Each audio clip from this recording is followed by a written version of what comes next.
Bonjour Patrick, comment vas-tu? Bonjour Phil, eh bien ça va, moins chaud qu'autre jour. Eh bien, oui, effectivement, il fait beau. Et aujourd'hui, je voulais te parler d'un autre penseur libéral, Gustave de Molinari. Euh, c'est un personnage intéressant parce que il a eu énormément d'idées différentes et il a vécu une très longue vie. Il faut savoir que c'était le disciple de Frédéric Bastiat. Il a évidemment continué tout à fait dans le sillage de Frédéric Bastiat dans le sens de liberté. Il a participé aussi à la vie politique française jusqu'à la fin de sa vie. En réalité, c'était vers juste avant le début de la Première Guerre mondiale. Donc, il a eu une très très longue vie active. Il a écrit beaucoup de textes. Il y a un institut à Paris qui s'appelle l'Institut Molinari, mais qui n'a pas forcément grand-chose à voir avec les idées les plus libérales qu'il pouvait avoir. Mais en même temps, comme de Molinari avait tellement de différentes idées, peut-être qu'effectivement l'Institut Molinari s'y retrouve. Je ne saurais pas dire, mais néanmoins, c'est un personnage très intéressant. Alors, dans le cadre des libéraux, Gustave de Molinari est connu pour avoir été celui qui, pour la première fois, je dirais dans des écrits, a évoqué la possibilité d'une société sans État, c'est-à-dire d'une société où même les services de sécurité, même, disons, les tribunaux, les prisons, donc vraiment ce qui est le plus régalien, serait soumis à la libre compétition, au libre marché, à la compétition du marché. Euh, et donc, on peut dire que c'est le premier anarchiste, l'anarchiste dans le sens de anarcho-capitalisme, parce qu'effectivement, il y a le côté anarchique qui a été développé par Bakounine et cette autre anarchiste, je ne me rappelle plus son nom maintenant, ukrainienne. Euh, mais donc, en fait, c'est intéressant parce que une grande partie des, des libertariens modernes sont alignés en réalité avec cette idée de société sans État. Donc effectivement, c'est quelque chose qu'il faut essayer de décortiquer un petit peu. Euh, je vais juste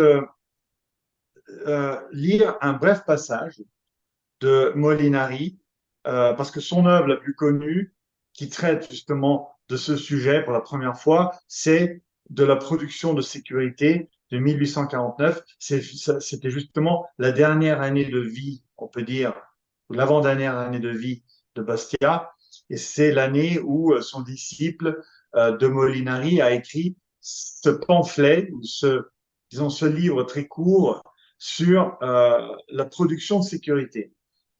Donc, De Molinari dit, si l'on parvenait à bien démontrer que la production de la sécurité ne peut rester soumise à la loi de la libre concurrence, on aurait alors à établir que l'on doit accepter cette branche particulière de la production de la loi générale qui s'applique à toutes les autres.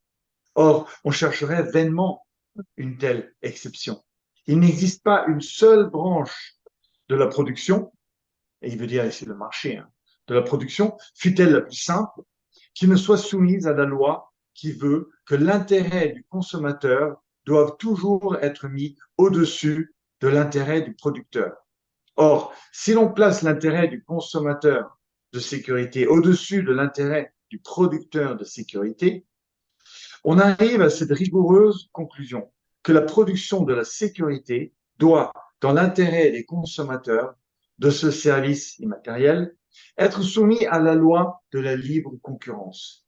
D'où il suit que nul gouvernement ne devrait avoir le droit d'empêcher un autre gouvernement de s'établir à côté de lui ou de forcer les consommateurs de sécurité à s'adresser exclusivement à lui pour cette production.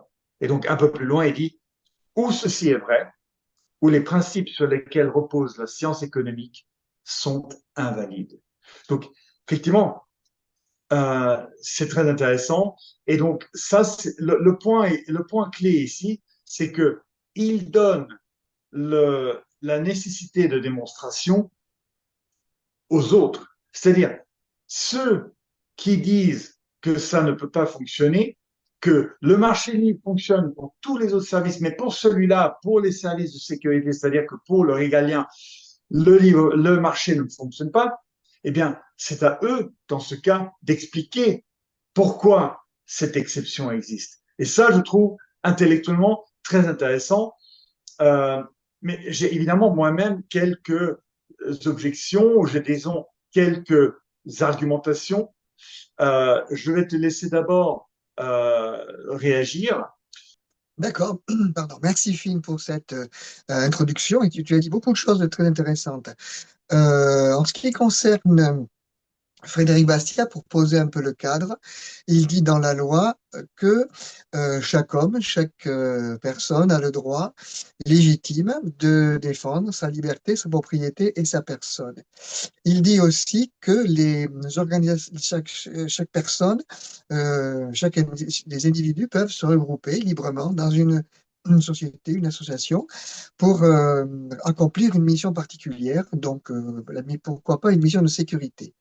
Alors, ce qui veut dire que sur le principe, Bastien n'a pas d'opposition de fond, à mon avis, hein, avec cette organisation de la sécurité.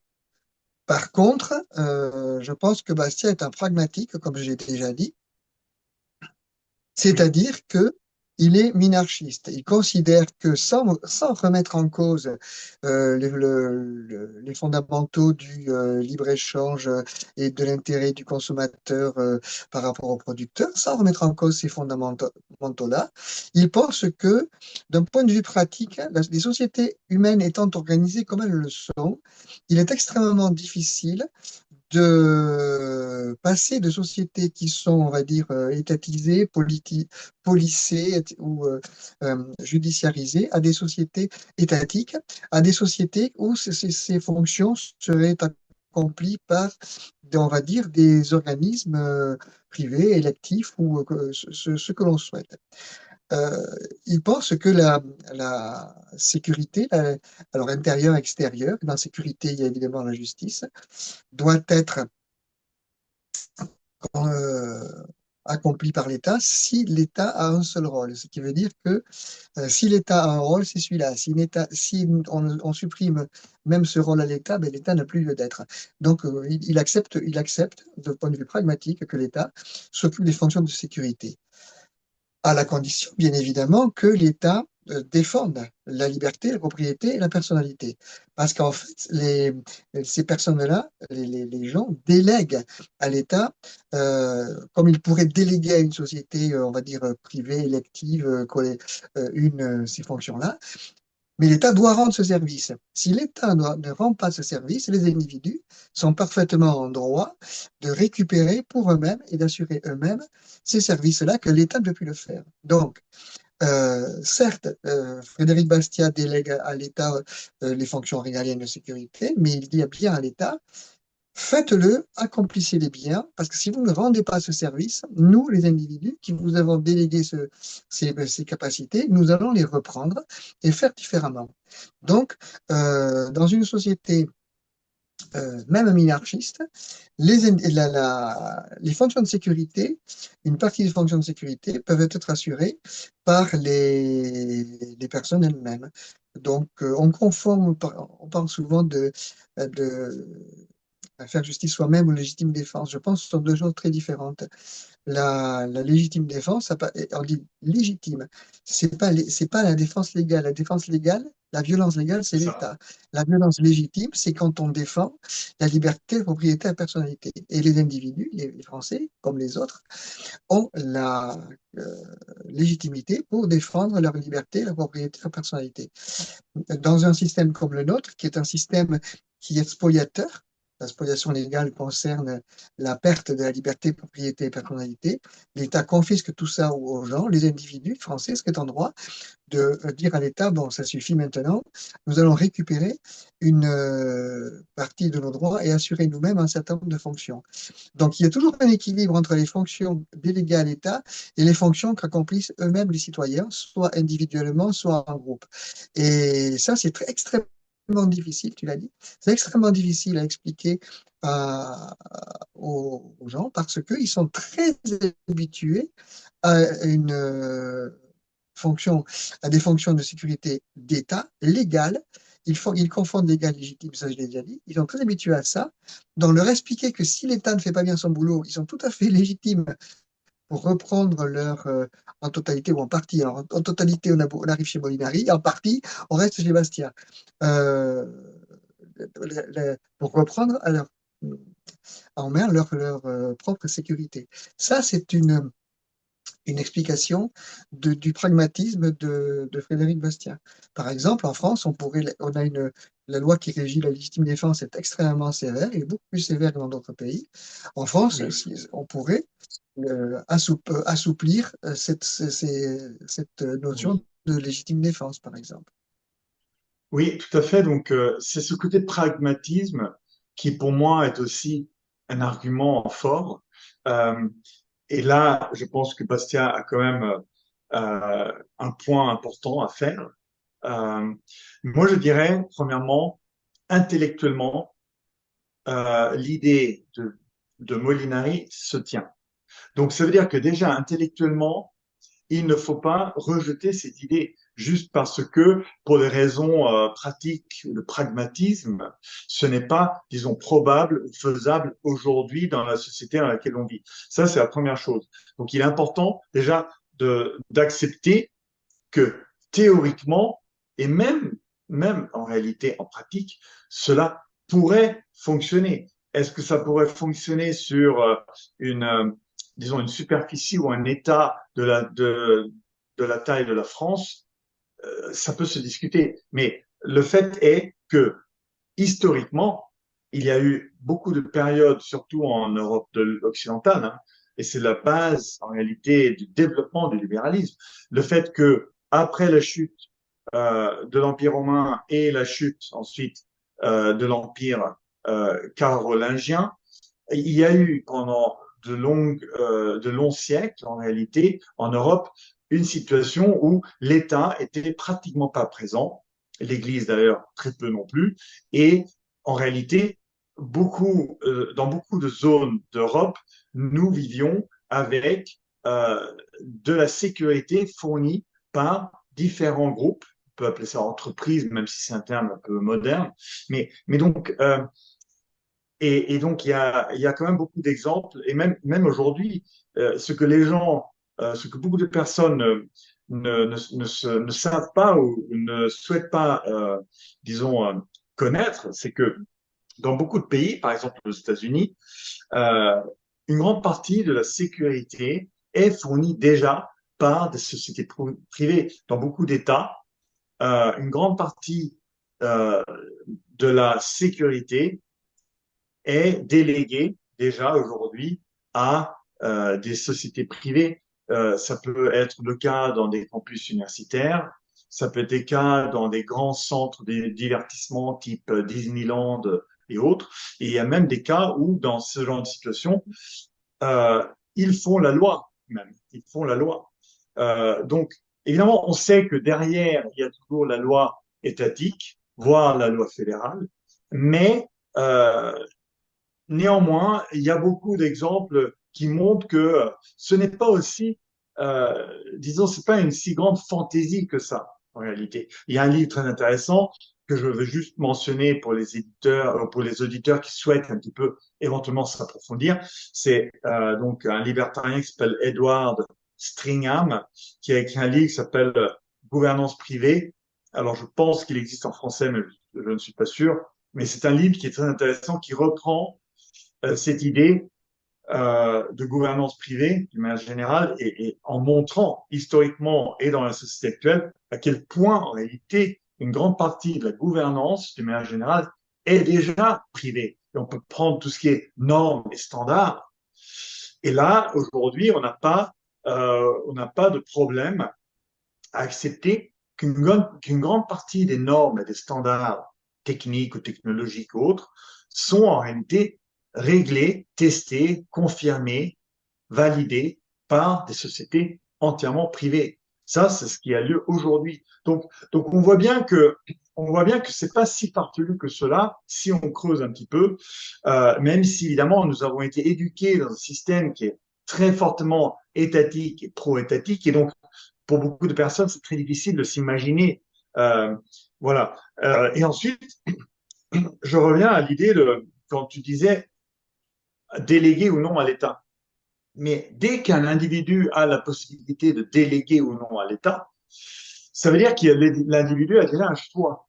Et ça veut dire que on n'est déjà plus dans la définition de Weber, hein, qu'il faisait de l'État, c'est-à-dire une agence qui a un monopole sur la violence et la menace de la violence sur un territoire voulu. Donc déjà le fait de dire on peut ou non déléguer à telle ou telle agence, ça veut déjà dire qu'on va vraiment dans la direction de Molinari. Donc ça, c'est intéressant. Et ensuite, le dernier point que je voulais faire, c'est simplement de dire, tu parlais de la défense, le droit de défense. Effectivement, dans tous les pays, surtout aux États-Unis, on a un droit de se défendre sur sa propre propriété privée. Et il y a eu beaucoup de cas aux États-Unis où un voleur a été tué en train de voler sur la propriété privée d'un individu. Il a été tué parce que l'individu s'est protégé avec ses armes à feu qu'il a le droit, euh, disons, de porter parce qu'il y a l'amendement numéro 2 de la Constitution américaine qui lui permet le port d'armes. Donc, euh, et en fait, si on imagine une société libre, une société libre, c'est quoi? C'est une société où il n'y a pas, en fait, de propriété publique, parce que l'État n'a pas à posséder, euh, disons, de la propriété euh, publique sans qu'elle soit possédée par, disons, des individus ou des entreprises. Donc forcément, une société libre, celle dont parle Molinari, c'est une société où il n'y a pas en réalité de propriété publique. Toute propriété est privée. Et donc ça veut dire que toute, en fait, défense devient en fait une défense de sa propre propriété privée. Donc il faut vraiment associer l'idée de Molinari d'une société sans État avec une société où toute propriété est privée et qu'il n'y a pas de bien public. Il y a un article très intéressant qui a été écrit maintenant il y a quand même pas mal d'années par Hans Hermann Hoppe, très connu, sur justement cette idée de bien public, en montrant que cette idée de bien public, c'est une fausse idée. Parce qu'il n'y a pas de concept de biens qui sont que publics ou de biens qui sont que privés. En fait, il démontre que tout bien peut être public ou privé, c'est-à-dire public dans le sens où elle peut concerner plus que juste la personne qui est propriétaire à ce moment-là.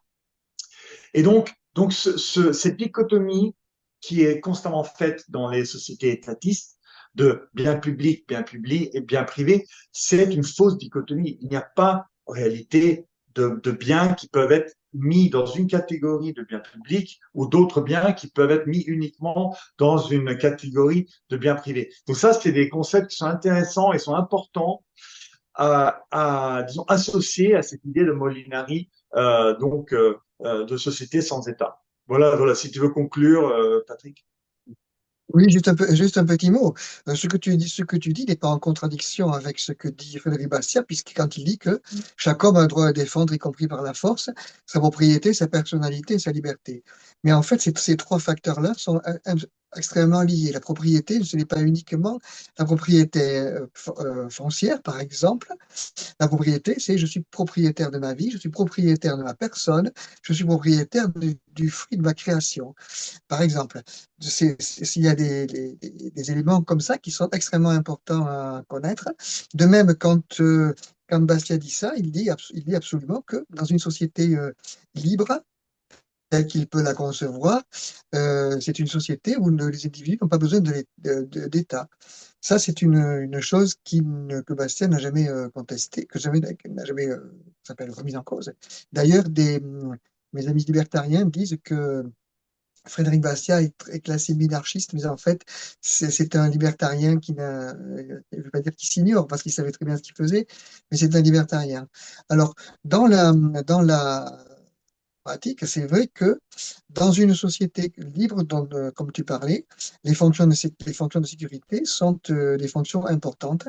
Et il y a, si on veut arriver à une société de plus en plus libre, même sur les fonctions de sécurité, il faut qu'il y ait une adhésion des populations, ce qui nécessite une explication des termes que l'on emploie. Et en particulier, je parlais de légitime défense et justice soi-même. Souvent en France, ces deux termes sont confondus, alors que ce n'est pas exact, ce sont deux choses différentes. Il y a dans pour obtenir l'adhésion d'une population pour une société libre, jusque dans les fonctions de sécurité, il y a un gros travail d'explication et d'éclaircissement à faire. Oui, Ça, c'est notre travail, notre rôle dans exactement. dans les jours ou dans les prochaines vidéos à expliquer. Mais au point de vue pratique, c'est un terme que j'aime bien, pratique, parce que on vit dans un monde qui est le monde réel. Et on a des contingences, on a des C'est ça. obligations. Tu sais, quand on vit dans un monde où il y a quelque chose comme 195 États représentés à l'ONU, ça fait beaucoup. Et c'est difficile pour les gens d'imaginer que l'on peut vivre autrement et mieux sans État. Pourtant, moi, je suis persuadé y convaincu, ça peut l'être.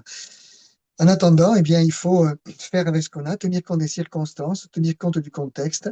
Et on peut, en France, travailler petit à petit à ce que les fonctions de sécurité, que les fonctions reviennent dans une plus large mesure à des individus ou à des entreprises, comme tu disais tout à Tout à l'heure, pour fait. reprendre le terme, puisque l'État ne rend plus le service qu'il devrait rendre. C'est ça. Donc, c'est exactement ça, parce que, en fait, les services qui sont rendus, et ça, c'est peut-être un des arguments aussi en faveur de cette société sans État, parce que les services qui sont rendus sont si mal rendus. Et si on regarde les statistiques pour la Absolument. résolution des crimes, c'est un scandale. Et donc, c'est juste que s'il s'agissait d'autres services rendus, je suis persuadé que la population serait beaucoup plus critique. Mais comme il s'agit de services Oui. rendus par la gendarmerie, la police, les tribunaux, les gens acceptent parce qu'ils n'ont même pas conscience de la possibilité même dans leur rêve les plus fous que potentiellement une partie ou toutes de ces services rendus par ces institutions pourraient être mises en concurrence. Qu'est-ce qui se passe quand on met en concurrence? Eh bien, le coût de ces services diminue, la qualité de ces services augmente, les prix diminuent, et ça c'est standard dans tous les marchés, et c'est ça aussi que souhaitait indiquer De Molinari. Par contre, pour reprendre un petit peu ton thème et le thème de Bastien, hein, je suis tout à fait en ligne de ce point de vue-là avec Bastien. Nous vivons dans une réalité. Et la réalité, c'est que nous avons, depuis maintenant des centaines d'années, nous avons d'une part de l'État moderne, qui est très enraciné, et l'État moderne, effectivement, est une aberration, mais en même temps, c'est quelque chose qui est aussi très accepté par les humains. Il faut se rappeler que l'homme est une créature qui n'a pas vraiment de difficulté à être soumis. Et on le sait très bien avec l'œuvre de la Boétie. L'être humain accepte assez facilement un tyran ou quelqu'un qui le dirige du moment qu'il ne le traite pas si mal. Et ça fait partie aussi de la nature humaine. Donc, évidemment, on voit bien qu'avec l'évolution de l'histoire, euh, les États ont eu quand même une certaine popularité, il faut le dire, et très peu de personnes ont réellement résisté à cette idée d'avoir un petit groupe, une minorité dirigeante, on peut dire, qui dirigeait toute la société. Maintenant, on arrive dans une situation où cet État devient trop grand, exacerbé. Mais l'idée même d'avoir une minorité qui dirige, du moment qu'elle dirige relativement bien et qu'elle prend également en compte en réalité les intérêts d'une certaine manière de la majorité, une telle situation a été acceptée en réalité par l'individu pendant pratiquement toute l'histoire humaine. Donc ça, c'est comme un argument qui disons, ne rend pas la tâche facile pour De Molinari et toutes les personnes qui suivent De Molinari. Euh, et ensuite, le dernier point que je dirais, c'est cet aspect de transition. On en a parlé dans d'autres vidéos. La transition vers une société libre est extrêmement difficile. Déjà, pour réduire les dépenses de l'État, pour réduire la fiscalité, pour réduire toutes les règles, regardons juste ce qui se passe en Argentine, c'est extrêmement difficile politiquement, c'est douloureux, parce que c'est douloureux, certains groupes vont souffrir pendant cette période de transition. Donc là, on ne parle même pas d'aller vers une société sans État. On parle juste de réduire un petit peu le périmètre et l'envergure de l'État. Et on voit bien à quel point ceci est douloureux à tous les niveaux, au niveau économique pour certains groupes, au niveau politique. Donc c'est pour ça que ce côté pragmatisme de Bastia est aussi évidemment très intéressant. Et ça aurait été intéressant de voir quelles étaient les discussions qui avaient lieu dans cette dernière année de vie de Bastia, entre Bastia et son jeune disciple. Évidemment, nous n'avons pas ce genre d'enregistrement ou de témoignage, mais ça aurait été intéressant de voir les arguments présentés par Bastia. Et je suis sûr que tu touches avec ces commentaires que tu fais, tu touches un petit peu probablement aux arguments que donnait Bastia à son jeune disciple en cette année 1849-1850, quelques mois avant la mort de Bastia. Bon, ben parfait. En tout cas, merci beaucoup, Patrick, et je suis sûr que ça fera l'objet de Merci à toi. discussions ultérieures. Merci. Avec plaisir, on reprendra tout ça.